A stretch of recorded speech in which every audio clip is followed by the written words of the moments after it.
Lakini mwanzo ni aliyomo.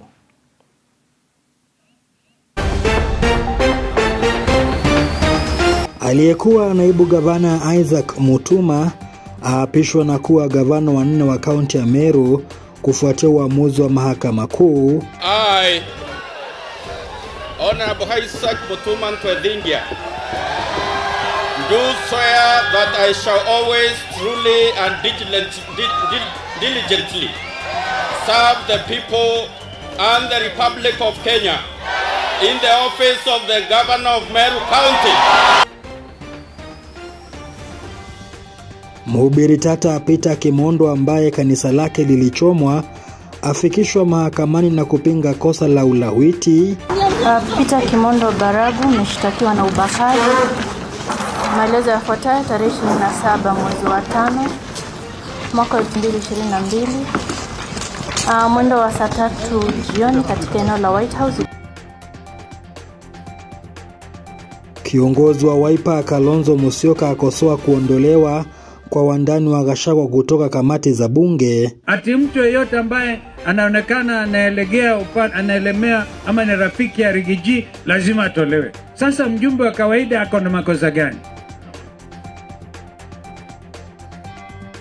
Na baadhi ya viongozi wa kisiasa nchini waendelea kutetea ushirikiano wa Rais William Ruto na aliyekuwa waziri mkuu Raila Odinga.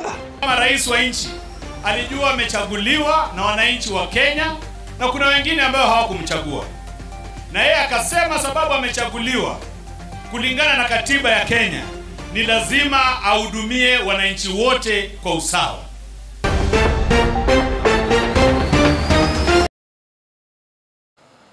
Na mimi ni Zablon Macharia na nitakuwa naye Caroline Nyambura kwenye upande wa pili. Nasema karibu. Reverend Isaac Mutuma ameapishwa rasmi kuwa gavana wa kaunti ya Meru asubuhi ya leo na kuchukua wadhifa wa aliyekuwa gavana wa Meru Kawira Mwangaza.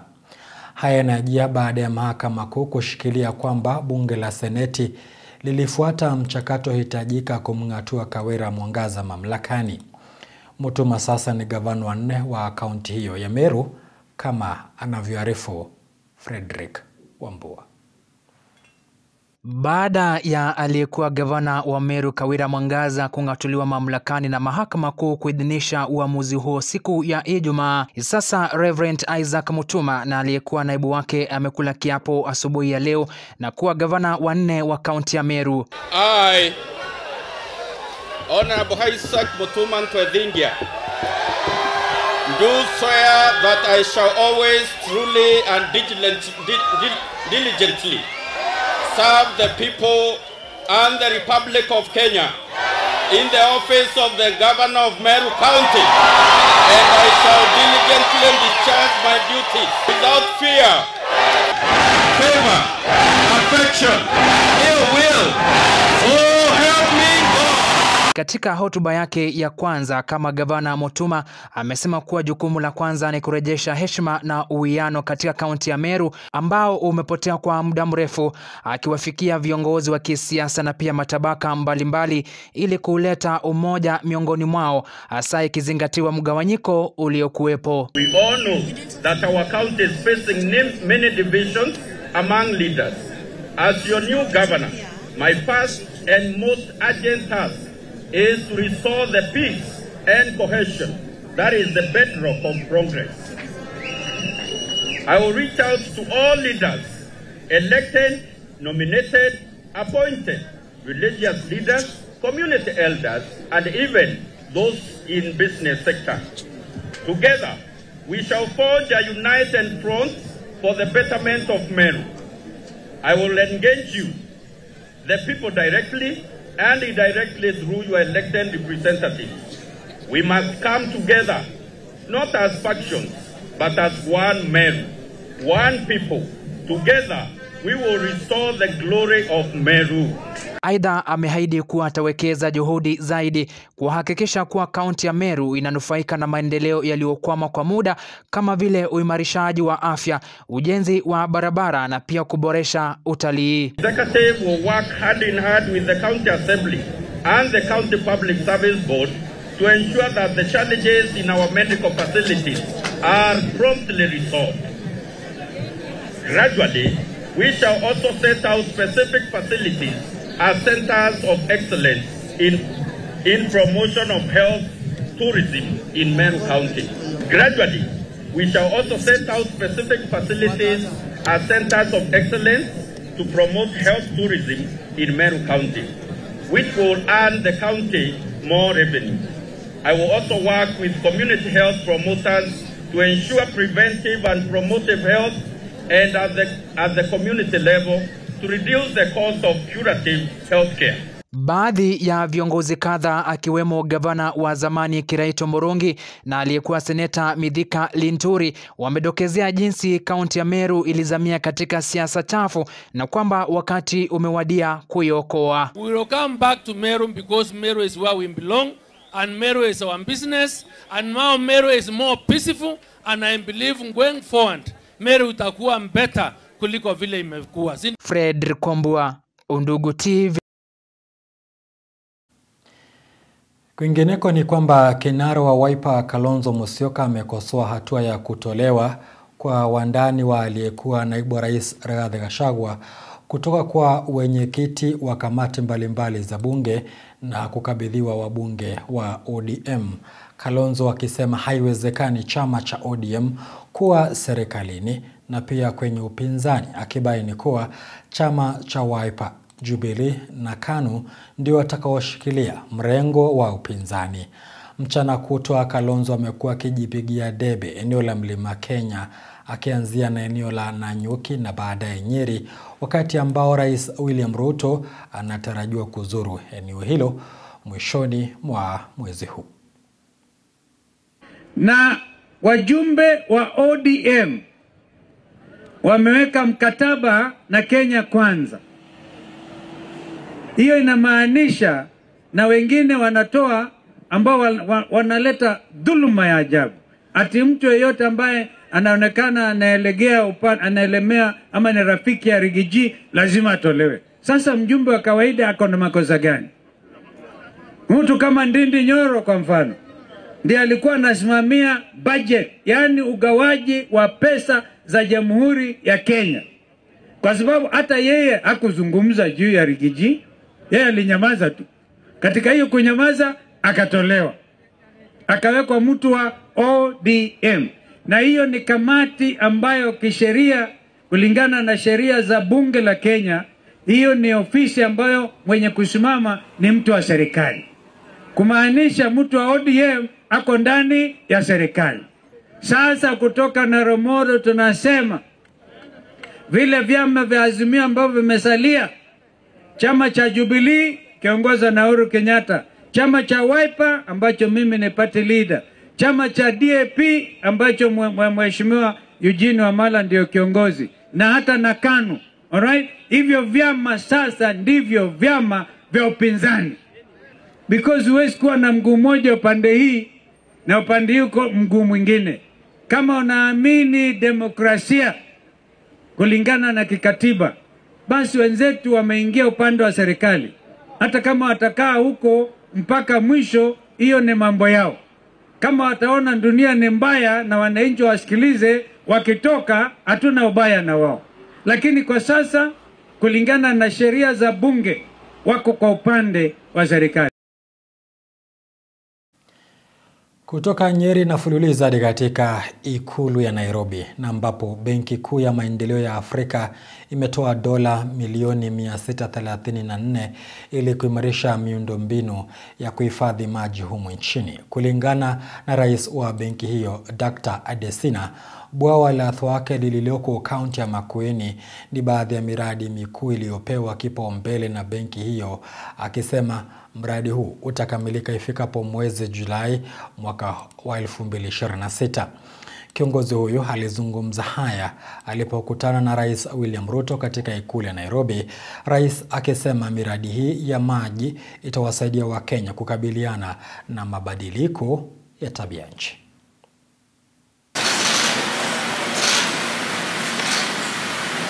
When you graciously hosted the African Development Bank's annual meetings, you passionately requested of me that the bank expand support for water and sanitation in the country.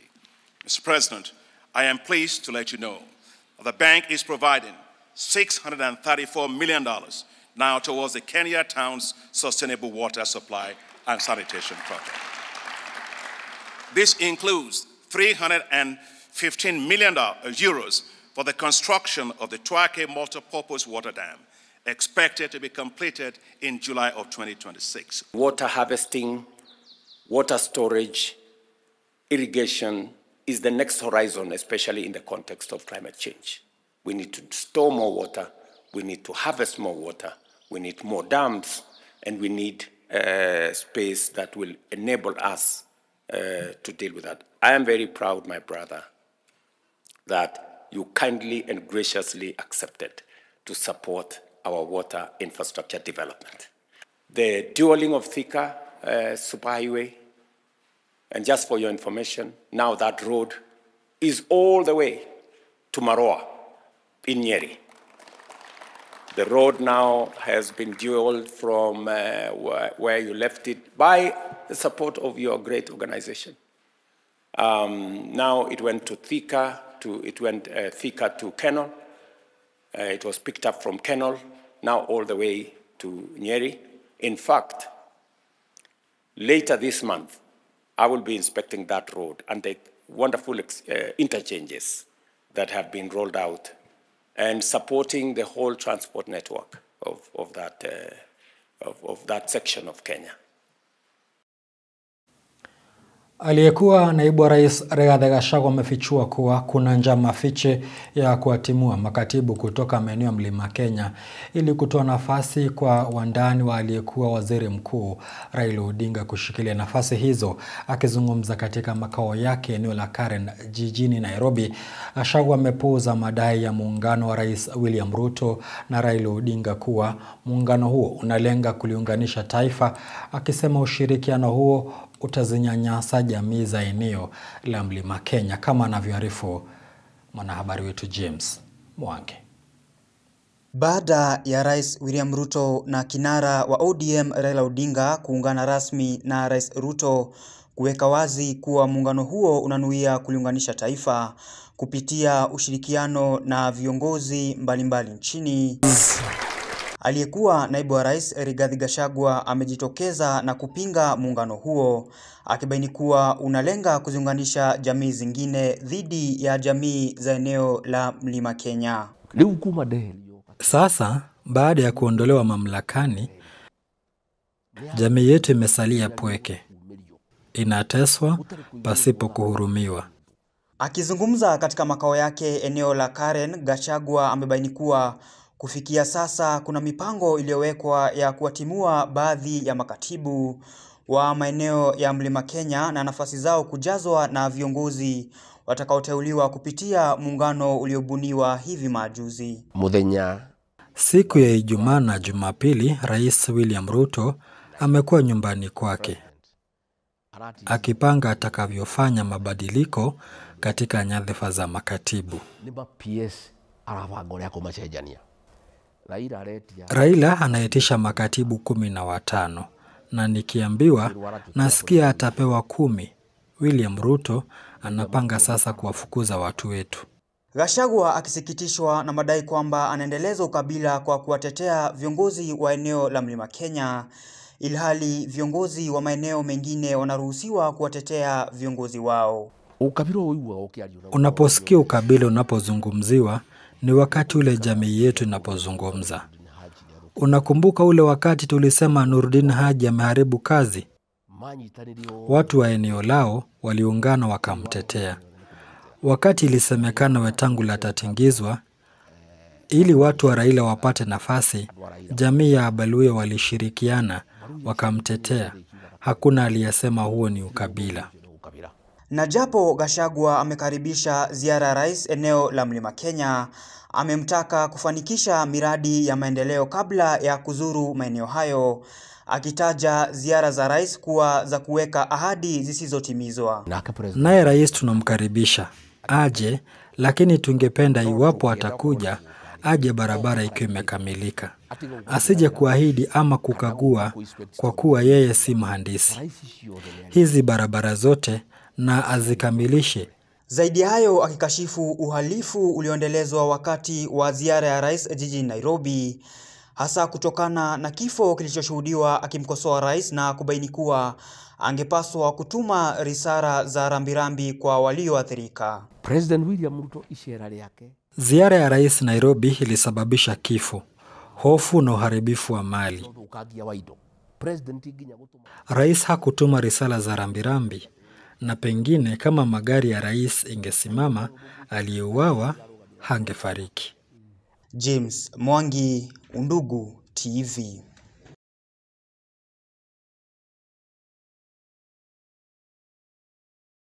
Asante Mwangi. Taarifa ile inanipa ruhusa nzuri ya kuweza kuchukua mapumziko mafupi, nikirejea ndakuwa na kupasha mengine, kwa hivyo usicheze mbali.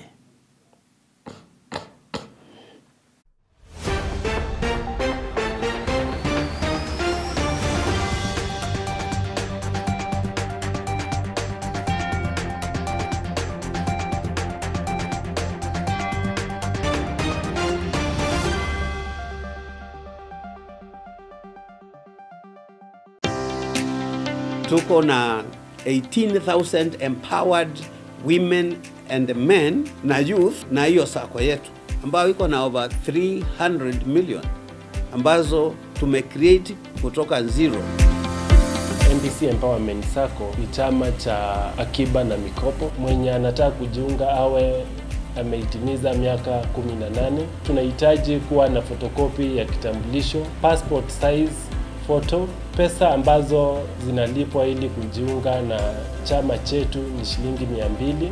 100 ni ya kujiandikisha na ile ingine ni ya passbook. Kila mwanachama anahitaji kuwa amelipa hisa 5 ambazo ni za 5,000. Tunaruhusu kulipa polepole. Akiba huwa tunaruhusu shilingi 130 kiwango cha chini, na hakuna kiwango cha juu cha akiba.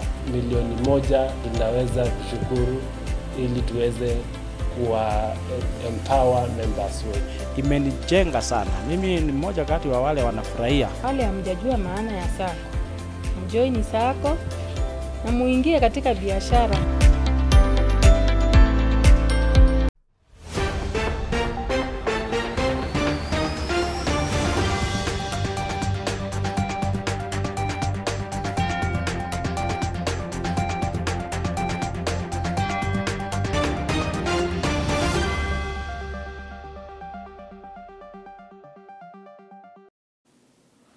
Karibu tena kwenye awamu ya pili. Serikali imetia saini mkataba wa mamlaka ya uwanja wa kimataifa wa Jomo Kenyatta na kubuni kikosi kazi kitakachojumuisha washikadau mbalimbali ili kusaidia kutoa huduma bora kwa wasafiri wanaotumia uwanja huo. Kulingana na waziri wa uchukuzi Davis Chirchir, uwanja huo ni lango kuu la usafiri katika ukanda wa Afrika Mashariki na kuboresha kutaimarisha uchumi wa taifa la Kenya. Kwa upande wake, waziri wa utalii Rebecca Miano amesema kuboreshwa kwa uwanja huo wa JKIA kutakuwa nguzo muhimu kwa utalii humu nchini, kama anavyotuarifu mwanahabari wetu Isaac Musyoka. Serikali imetia saini mkataba na mamlaka ya uwanja wa ndege wa kimataifa wa Jomo Kenyatta, ambapo imeunda timu ya washikadau mbalimbali itakaosaidia kutoa huduma kwa watakaotumia uwanja huo.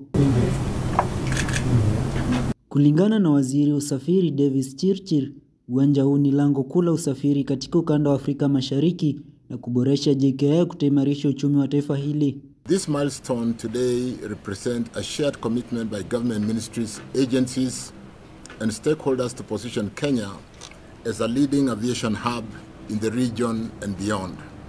The aviation sector, ladies and gentlemen, is a critical pillar of our economy, serving as a gateway for trade, tourism and international connectivity.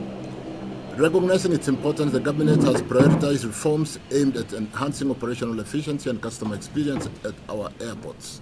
Waziri wa utalii Rebecca Miano akibaini kuwa kuboreshwa kwa uwanja wa JKIA kutakuwa nguzo muhimu kufikia lengo la taifa la Kenya kupata watalii milioni 5 kila mwaka ifikapo mwaka 2027.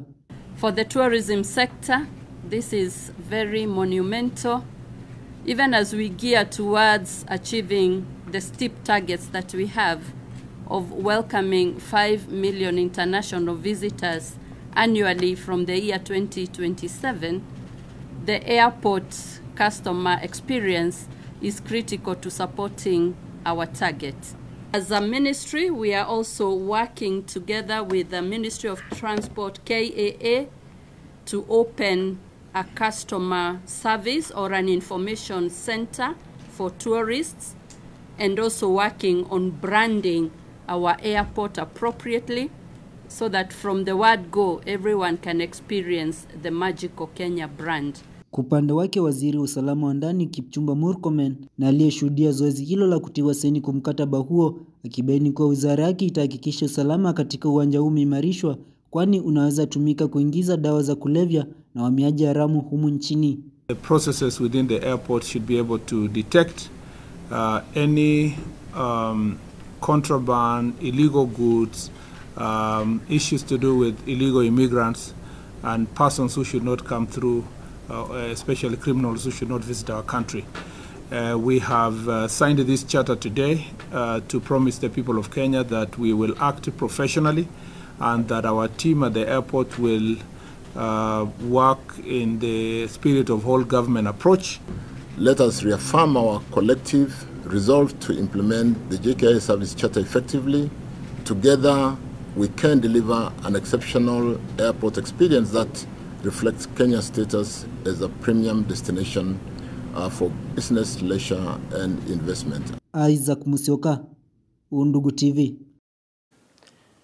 Mhubiri ambaye kanisa lake lilivamiwa na wananchi eneo la Ruiru wiki mbili zilizopita kwa madai ya ulawiti, Peter Kemondo amekana mashtaka yote yanayomkabili. Akifika mbele ya hakimu mkuu wa mahakama ya Nakuru Ruth Kefa, Kemondo amekana mashtaka ya unyanyasaji wa kingono, ubakaji na ulawiti. Mawakili wake hata hivyo wameiomba mahakama kumwachilia kwa dhamana, ombi ambalo limepingwa na upande wa mashtaka. Kemondo alikamatwa hapo jana jijini Nairobi baada ya kwenda mafichoni kwa siku kadhaa.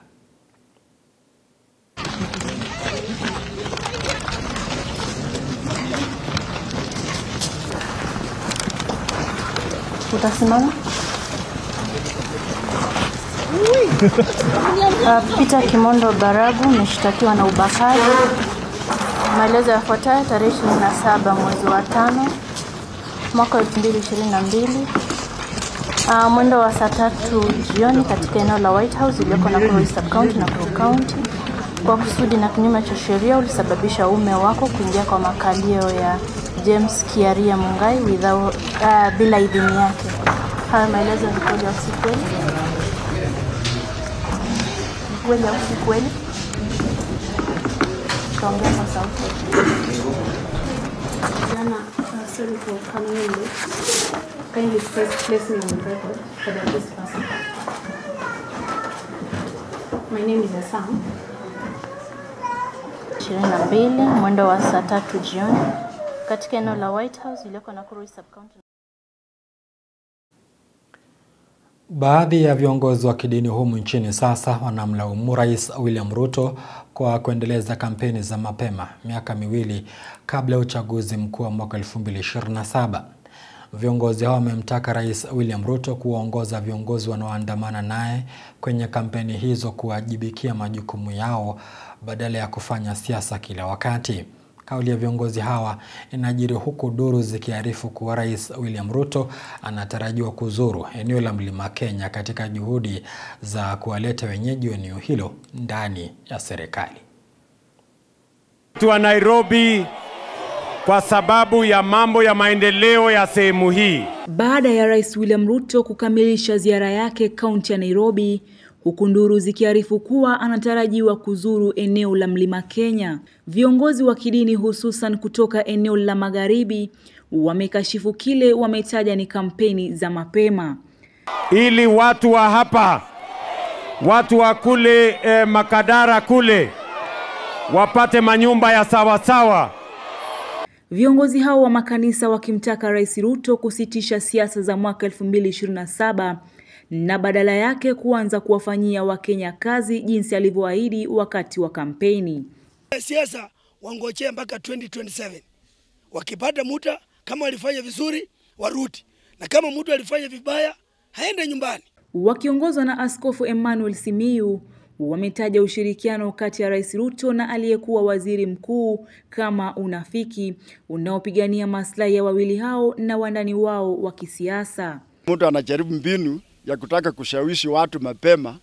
Rais akifanya kampeni alituambia namna gani hataweza kukubali opposition ambao ni bwana Raila kuingia kwenye hiyo serikali. Wanajuana zaidi, na hata juzi umesikia Raila mwenyewe akisema namna gani yeye yuko hapo kwenye hiyo serikali. Viongozi hao wamemtaka Rais Ruto kushughulikia bima mpya ya afya ya SHA ili iweze kuamudu walio chini na sio walio serikalini. Bwana Rais, upande wa SHA ni vyema iweze kutengenezwa katika kitengo kile ambacho mwananchi wa juu na yule wa chini wote ambaye wakitumika mahali pale iwe sawa kwa wote. Maana imefika wakati SHA hii inatumika kwa wale watu walio na uwezo, bali wale wasio na uwezo SHA hii imekuwa ngumu kwa watu aina hiyo. Wa implement vitengo ambavyo vinaweza fanya ikafanya kazi kwa mwananchi wa kawaida. Aidha, wametaja ukosefu wa ajira na kumtaka Rais Ruto kutimiza ahadi yake aliyoahidi kuwapa ajira vijana. Rais kwamba aweze kutupa kazi kama vijana. Kenya mzima vijana wamesoma, tumesoma, degree ziko tumekalia, lakini kazi hatuna. Kwa hivyo juzi alipokuwa kule Kibra aliweza kuahidi vijana kwamba atatupa kazi. Rais, mimi naomba kwamba uweze kutimiza ahadi yako. Maana vijana sisi ulituambia kwamba sisi ndio viongozi wa kesho. Kwa hivyo tunakuomba kama kiongozi wetu wa taifa uweze kutimiza ahadi yako. Sebastian Maria, Undugu TV. Idadi kubwa ya wazazi eneo bunge la Sirisia kaunti ya Bungoma wamelaumiwa pakubwa kwa kutowajibikia majukumu yao ya kulipa karo, wakitegemea ufadhili kutoka kwa hazina ya ustawi wa maeneo bunge NGCDF. Mbunge wa eneo bunge hilo John Waluke amewataka wazazi kujituma na kushirikiana kutambua umuhimu wa kuhakikisha wanao wanapata elimu kando na kutegemea misaada. Aidha, amewataka wazazi kurejesha risiti za malipo baada ya kupokea ufadhili huo ili kuhakikisha kuna uwajibikaji wa afisi ya hazina ya eneo bunge hilo. Hamuwajibiki vile mlikuwa mnawajibika mbeleni.